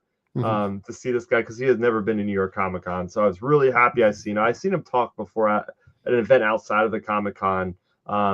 So yeah, but then the rest of Thursday was nice. I was going around, I was shopping. Like I said, I got everything I wanted. I got my ornaments, I got this, I got that. I had my Revenge of the Sith novelization in line for these different things I needed to get. So it was perfect. I was like, let me get the book first so I could read the book in line. So I was waiting in line to play Resident Evil 9, which was just a terrifying experience, like 30 minutes of just like walking first person. Terrifying in a good way or a bad way? Terrifying in a good way or a bad way? It was really good. It was really good. It brought me back to being 14 years old playing Resident Evil 4 again. I was like, oh my gosh, this is great. Played other games, played Digimon, and then it was funny, like the day started off as like a really great panel, and it all ended off with a really bad panel. Oh no. So this is exactly what you don't want to do when you do a panel. Oh no. So this was Alien Earth. Did you watch any episodes yet? No, I just saw the trailer. Okay. Well, anyway, I don't know why they have a panel about a show that was already over and expect the audience to have a good time watching the first episode. Right, because the episode had already aired? Yeah, like months ago. So I'm like, they do that. They show us the episode. Everybody's like groaning too. Everybody's like, wait, why are you showing us like an episode? We're gonna waste an hour just sitting here. Yeah.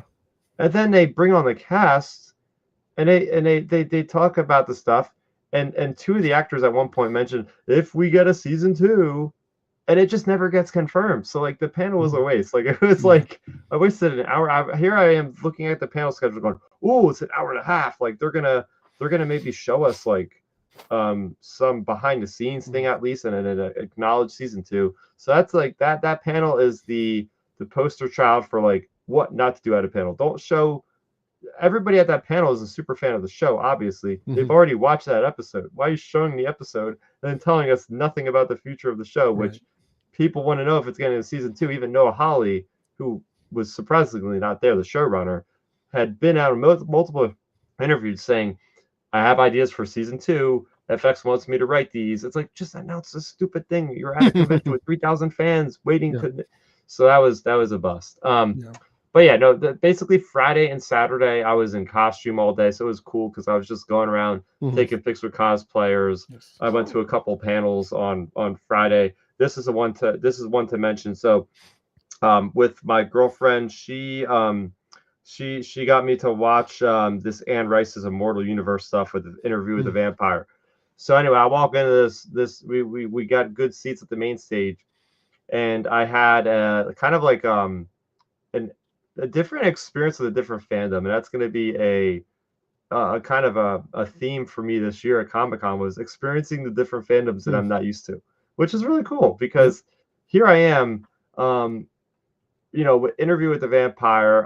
It's got a very prevalent female audience for reasons, because it's like, there's like a lot of guy on guy, gay vampire stuff in there, some handsome looking men. So the girls love that stuff, and so most of that audience was women. Right. So we were real close. My girlfriend's like, I gotta see Sam Reed, who plays Lestat, the French guy. But they had the whole cast there. All of them were there, and people were going nuts. Like, I'm telling you, man, there's more noise in that than a Star Wars Celebration. I'm telling you, my eardrums are about to explode when they brought that cast on the stage. I said, oh my gosh, this is what it's like for people outside of Star Wars to experience Star Wars Celebration for the first time, because that crowd was like going on for 5 minutes. Like, those actors were just like, okay, can we talk? Yeah, because this is crazy. But that was enjoyable. And then that same night, we went to the Blumhouse presentation, and that was cool because that was almost like the Marvel panel. Well, they had the hosts that were going through the full slate. They went through and they were like, okay, Black Phone 2 with Ethan Hawke was on stage, which was really cool. Very prolific actor there. And then they brought in like the behind the scenes thing, like announcing Insidious sequel is going to happen for like Insidious 6 or something. Then they talked about this video game that Blumhouse is working on. And then they brought out stuff for, what is it called?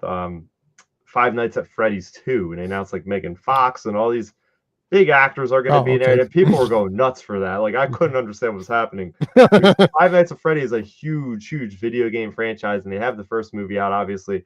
But like, when they started announcing the actors, and the actors were either on a video call or just a picture would be on the big screen. But at one point, like, everybody in the audience like stood up out of their chairs and was freaking out. And I had no clue what was happening, because we were like, let's go to this panel. It's at 8:00. And we just walked in, like, it's like, okay, we got time to kill. So I was having this out of body, kind of out of fandom experience. I'm like, all right, these people are really excited, and I have no idea what's happening. I'm just part of the audience right now. So it was a running theme of the weekend. It was like, oh, I'm part of this fandom now, and I have no idea what's happening. So it was a good weekend of like discovery, for just seeing cool stuff that I'm like not really familiar with. And then I'm going home going, oh, I should probably like watch that now. I should probably do this. Saturday, Mortal Kombat 2 is great. They gave us the Johnny Cage sunglasses that Carl Urban plays as Johnny Cage. They showed us like 10-15 minutes of that movie, which is really, really sick.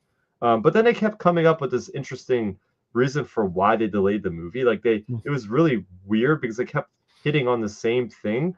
We're like, this movie deserves to be a summer blockbuster. So we decided to just move it to May, a week before. And I realized you guys are putting this out a week before Mandalorian and Grogu. Yeah. Like, are you serious? Like, stop Yeah. giving this excuse. Like, you just say you need more time to work on the movie. Like, I've never heard somebody give an excuse to say, we just want this to be in a competitive time of the year. Like, you're better off putting it now when there's nothing else out. Like, it was supposed to come out in October.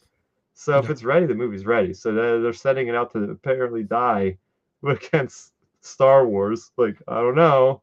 I mean, it might do well. It's a good counter program. I mean, the choreography looks great. Jurassic World Chaos Theory, I seen that. I seen the Shutter panel, which is like it was a really cool. So this panel, for Jurassic World, they showed us like the first episode of the final season, which was great. But then there was a panel called Shutter is Here to Scare the Crap Out of You, or the shit out of it, I'll just say. That panel was like, we walked in and I'd already started. It's just like 5 people that worked in horror movies, including like Greg Nicotero, or forget his last name, something like that, that works on The Walking Dead. But then they were just sharing stories about movie making. That was really cool, because at one point Greg was like saying, I was on this movie and they wanted the alligator to actually swim through the water, but we didn't have any device to make it do that. So we had to attach it to like a pulley system that we came up on the fly within 30 minutes and just like dragged it across the water to make it look like it was moving. Like, there was a lot of cool, like, behind the scenes stuff that I'm listening to, going like, oh, that's really interesting. Like, this is really valuable information. Like, to just like, this is why I like to go to Comic-Con, between like George R.R. Martin, like giving like really cool insight on how he writes his books, to like getting behind the scenes on like, sometimes like this stuff is a set budget and you have to put stuff together with a shoestring essentially to get things working. So that was really insightful there. And then the last day, Sunday, was just I basically just went to the cast of the Matrix panel, and this was really cool. This is Star Wars adjacent. So first of all, Lawrence Fishburne was there. And they were asking him, like, okay, you've been in so many fandoms. He said, I would love to be Magneto in Marvel. I'm like, dude, get this guy on the phone. Yeah. Come on. Like, Marvel, you're in the building. Like, make this happen. No, not Magneto. Sorry, Professor X. He could be Professor X in the MCU. I'm like, get him in there. But then, on his own accord, like, they asked him about Star Wars. And I thought this was interesting, because he's like, I actually don't want to be in Star Wars. Like, he's like, I love enjoying it. He's like, I'm just watching Star Wars Rebels right now for the first time. And I went, holy crap, like, this prolific actor on his own whim is just saying that he's watching Rebels right now, and he's not even like doing a Star Wars project. Like, this guy, he was talking about and this is like his second convention, by the way. Like, he's only ever been to in his life. Yeah. Wow. So he was like really like, it was really cool to hear like such a big actor that's involved with watching like Star Wars, and he's not even like doing it for homework. Like, it's, as far as Rebels, we know, it's an animated series. You know what I mean? As far as we know. Oh, true. But also maybe because he's watching Ahsoka, he's like, oh yeah, the backstory, sure. But yeah, that's still cool. Yeah, so that was neat. And the rest of Sunday I was just walking. That's when I talked to the Star Wars writers and the authors. But to wrap it up again, I had a good time.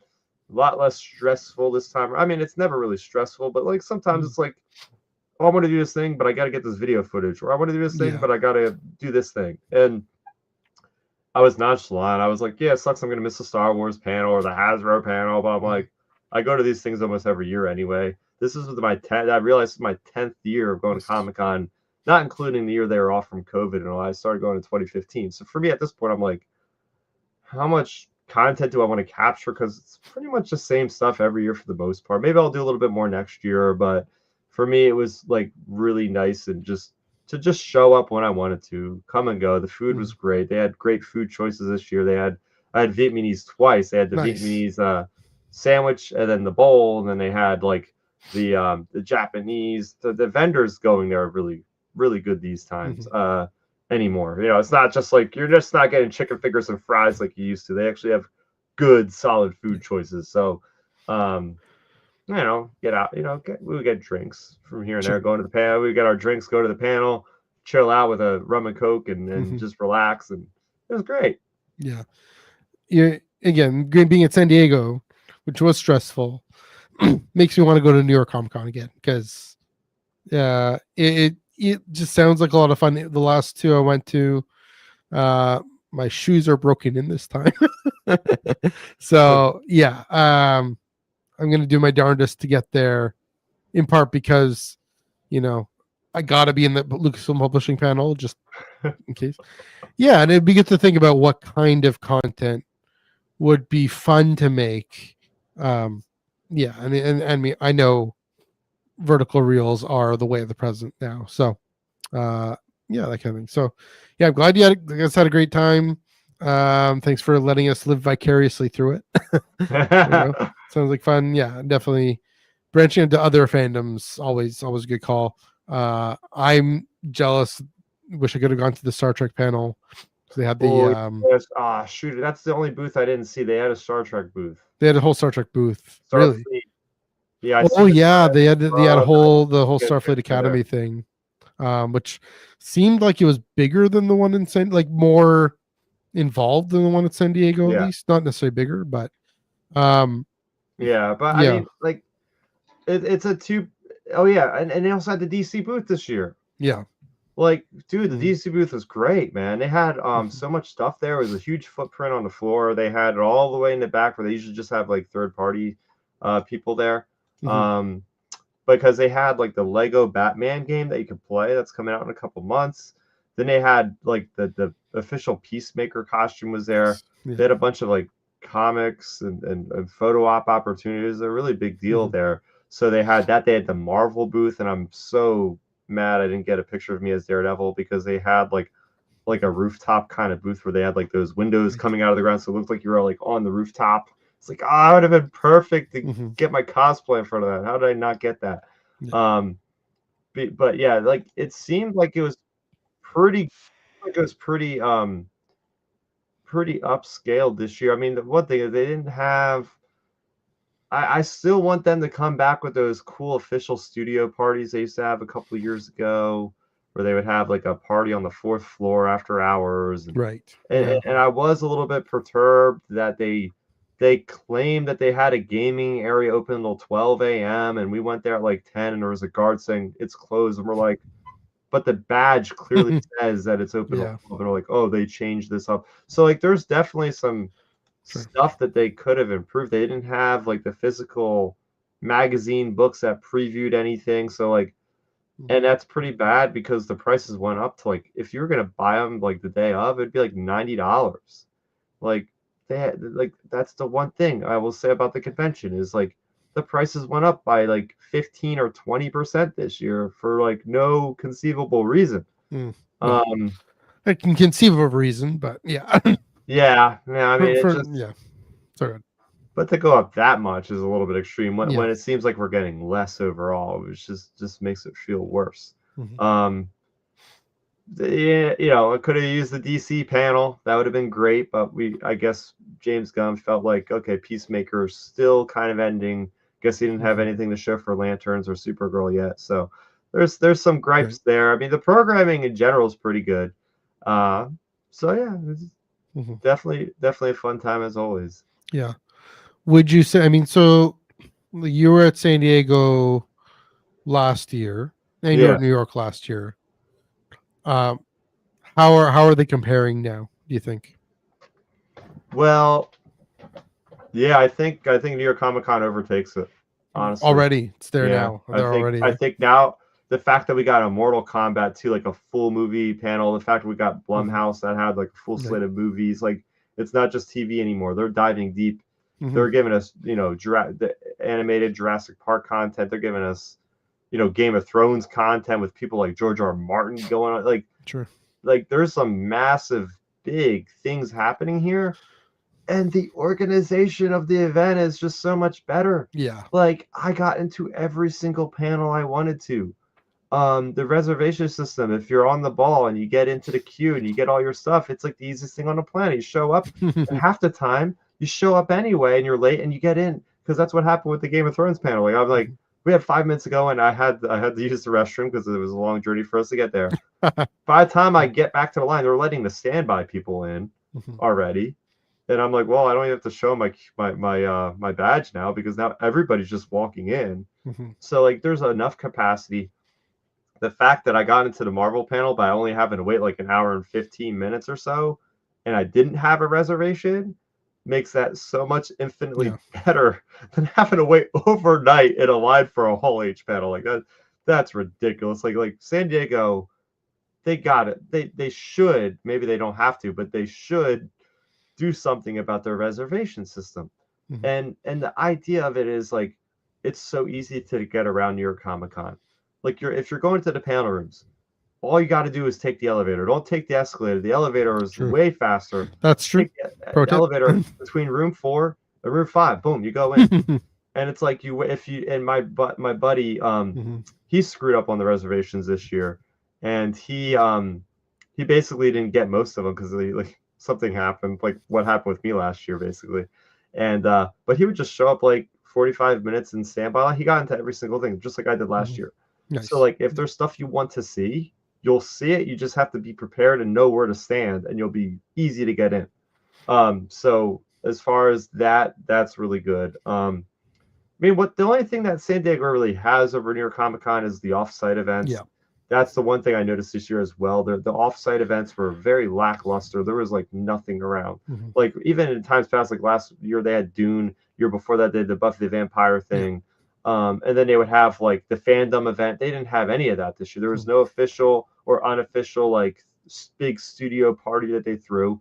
We just found the Heroes and Villains one, and we went to the Sexy Nerds one on Saturday, just like that. And the Sexy Nerd one on Saturday was I feel like they had more video games to play, so we were really having fun. Nice. Because I'm sitting there in my Daredevil cosplay, and I did not want to take the helmet off because if I do, there's a chance that my like lenses will fall out and it's a whole mess. So I'm sitting there, standing there, trying to play these games, but I'm like basically wearing sunglasses indoors in a dark environment, trying to play these games. She's kicking my butt at these games. And I'm like, oh man, but it was fun because then you see like 3 Spider-Mans dancing in a circle on the dance floor. It's stuff that you only get at Comic-Con. Were they pointing? Yeah, they were. That's great. So, yeah. This is the stuff you see at Comic-Con. Just wish there was more variety to the off-site events. I like those freebies. I did, and that's another thing too. My friend and I were talking about. They were getting a little bit skimpy on the freebie stuff this year. I got only 1 T-shirt. I know it sounds like I'm like entitled, but like usually we get a lot more stuff. Champagne problems. That's a lot of the panels we walk out with nothing. I'm like, oh, usually they would give us like maybe a bag or like something. So like the best thing I got was like a pair of sunglasses, a water bottle from the from the Shutter panel, and like a pair of like sunglasses with like a Mortal Kombat like insignia on the side, which is kind of cool. But so it's, things are getting tighter. I think that's the main thing I'll say is like I observe that it seems like a little bit of corners are being cut to save some money from here and there. So I'm interested to see how things are next year. Yeah. And hopefully it's not $100 a ticket next year, because I don't know. If that's the case, I might have to think about maybe skipping Sunday, because Sunday is always like the leftover day where I'm like, I don't even care when I get there. Like there might be only like 1 panel I want to see, just like the Matrix one, and we stumbled in like 30 minutes late to that one. That's what I'm saying. Like it's nice and easy going, because like a lot of times I'd be showing up like halfway through the panel and get in anyway. I'm like, well, this is easy. Yeah, we'll talk about next year. I definitely got to be able to cut costs or keep my own costs low. That's the only concern. But man, comparing the two, it's just the fact that it is more comfortable. Again, this sounds very champagne problems here, but the fact that it's more comfortable makes it more enjoyable, quite frankly.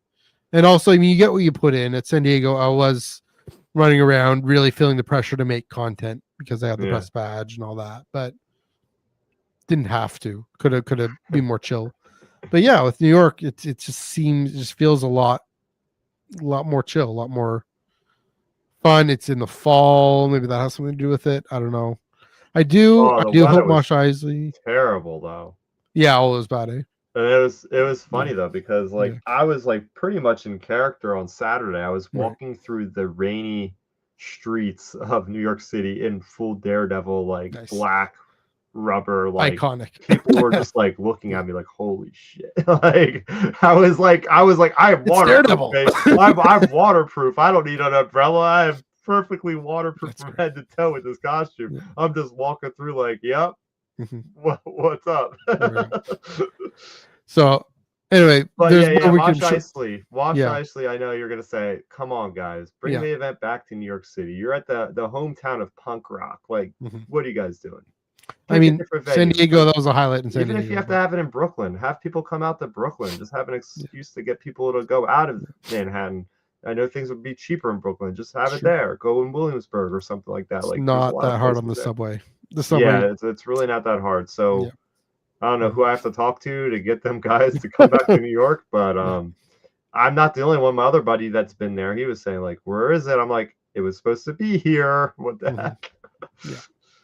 So yeah, fun. I'm itching to go. I mean, I want to go to Celebration 2027. I'm gonna save up, see what we can do. Yeah. But yeah, that's the future. That's a year from now. Future a week from now is wrong thing. There are comics, Star Wars comics coming out next week, or the comic came out today. It's Legacy of Vader #9 and Insider #234. I think actually came out yesterday. I didn't get it in yet. But good. Yeah. There we go. I think Chris, you already got it somehow. Next week, Jedi Knights #8 and Tales from the Nightlands #2. But like we did last year, New York Comic Con, we've done 2 weeks without any kind of reviews. So we're going to catch up eventually. So we're going to do Tides of Terror and then bring Joel in for Hunt for the Falcon and Legacy of Vader #9. I haven't read any of these books yet, so I need to get on that. So yeah, same as George Mann's Quest for the Hidden City, same Catacoot time, same Catacoot channel, because I don't believe in Detective Comics. No, I'm kidding. Same bat time, same bat channel. Yeah, I mean, of the books that haven't come out yet, what are you looking forward to here? Jedi Knights, that's the one with the Jedi played I don't know if it's Keller and Beck. Is it the Keller and Beck one? I'm pretty sure it is. Might be. I mean, they've been talking about this one since Celebration. I think they revealed it. Yeah, I mean, they mentioned it. They talked about it in the article here. So let's see. Yeah.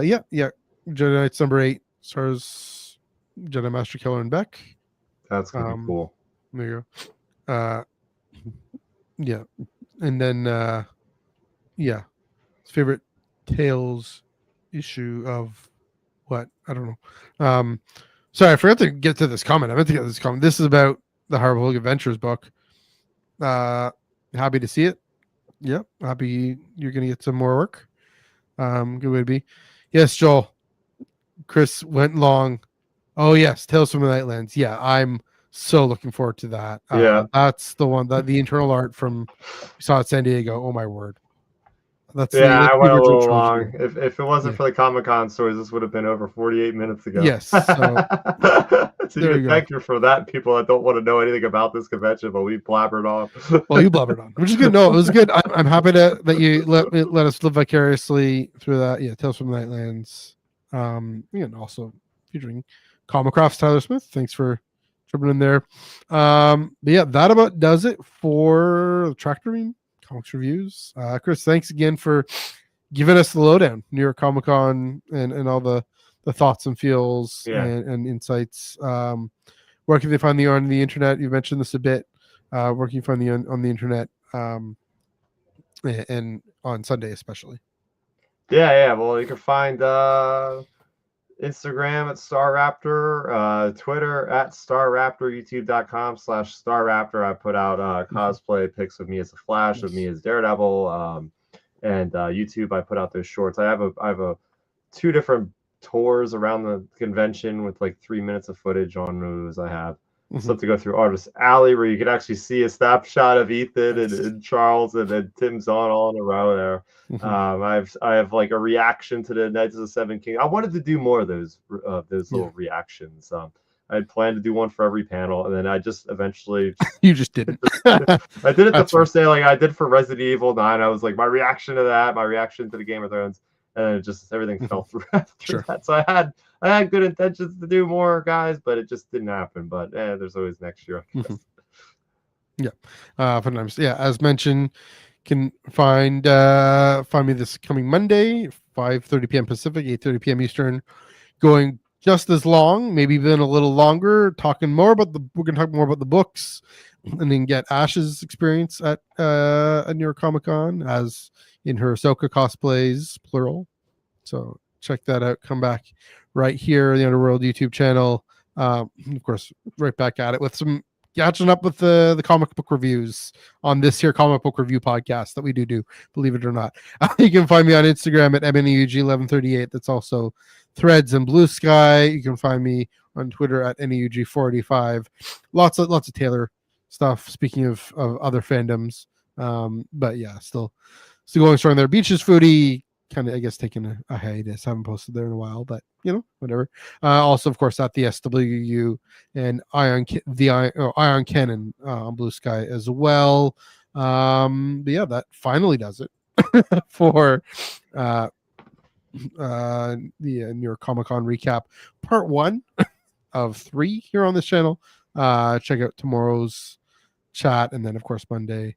And then next Wednesday, Tales of Terror #2, Hunt for the Valkyrie #2, and Legacy of Vader #9. Go to your local comic book shop to pick those up, or if digital's more your speed, go for that. And of course, check us out on Spotify, Apple Podcasts, and everywhere you get your podcasts. But again, Chris, thanks for taking us through that. Thanks everyone in the comments down below. Let us know what your thoughts and feels are, New York Comic Con, etc. I got one more comment. Pick that up. There we go. Yes, buy the comics, especially if you want more of them. That's true. So yeah, Yeah. go do that. Until next week, happy reading.